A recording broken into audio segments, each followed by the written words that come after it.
कुत्तों को इंसान का सबसे वफादार दोस्त समझा जाता है।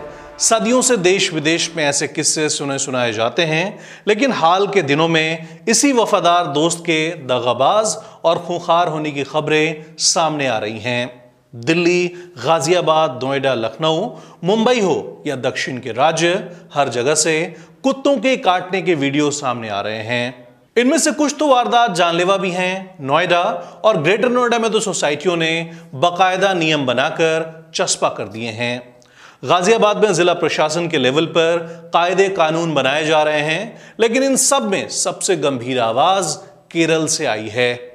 राज्य सरकार ने कुत्तों के मसले पर बाकायदा सुप्रीम कोर्ट का दरवाजा खटखटाया है। केरल के मंत्री एमबी राजेश ने सोमवार को कहा कि केरल सरकार आक्रामक और रेबीज संक्रमित आवारा कुत्तों को मारने के लिए सुप्रीम कोर्ट की अनुमति मांगेगी। मंत्री ने कहा कि स्थिति वास्तव में गंभीर है। दरअसल सरकार की परेशानी यह है कि मौजूदा कानून आवारा कुत्तों की हत्या की अनुमति नहीं देता है। लेकिन सवाल यहीं खत्म नहीं हो जाता। नमस्कार, मैं हूं आरिस मतलूब, आप देख रहे हैं एडिटर जी। केरल सरकार का फैसला पशु प्रेमियों को बेहद खटक रहा है। उन्होंने पूछा है कि आप हिंसक कुत्तों की पहचान कैसे कर सकते हैं। जैसे इंसानों का मिजाज बदलता है, जानवरों का व्यवहार भी बदलता रहता है। एक कुत्ता 24 घंटे हिंसक नहीं हो सकता। अब केरल सरकार का प्लान क्या है? केरल सरकार 20 सितंबर से 20 अक्टूबर तक टीकाकरण अभियान चलाएगी।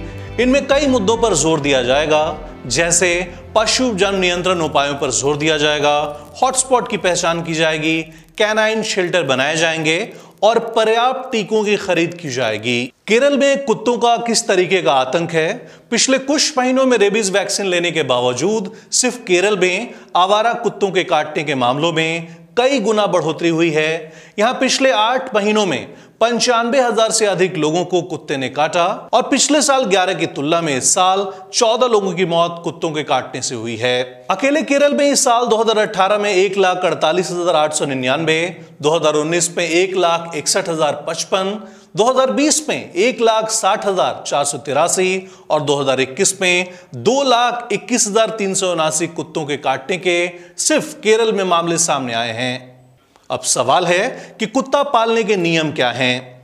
कुत्ते पालने को लेकर भी कई नियम कायदे हैं, जिनकी अनदेखी पर जेल और जुर्माना दोनों सजा मिल सकती है। देश के अलग अलग राज्यों के अलग अलग शहरों में जानवरों को पालने के अलग अलग नियम हैं।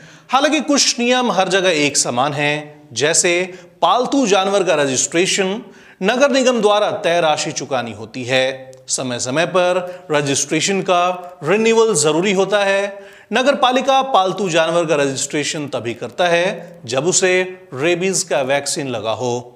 कुत्ते का वैक्सीनेशन करवाना जरूरी होता है। हाउसिंग सोसाइटी एक लापरवाह पालतू जानवर के मालिक के खिलाफ मामला दर्ज करा सकती है। हालांकि कानून की किताब में एक नियम और भी है, जिसके अनुसार कोई भी हाउसिंग सोसाइटी निवासियों को पालतू जानवर रखने पर प्रतिबंध नहीं लगा सकती। पालतू जानवरों के मालिकों को अपने पालतू जानवर के साथ बिल्डिंग के लिफ्ट का इस्तेमाल करने से नहीं रोका जा सकता। लेकिन हम तो यही कहेंगे, मौजूदा हालात को देखते हुए, कि कुत्तों के साथ किस तरह से तालमेल बिठाया जाए, इसे लेकर फिर से गंभीरता से विचार करने की जरूरत है, ताकि इंसान के सबसे पुराने दोस्त को दुश्मन बनने से रोका जा सके।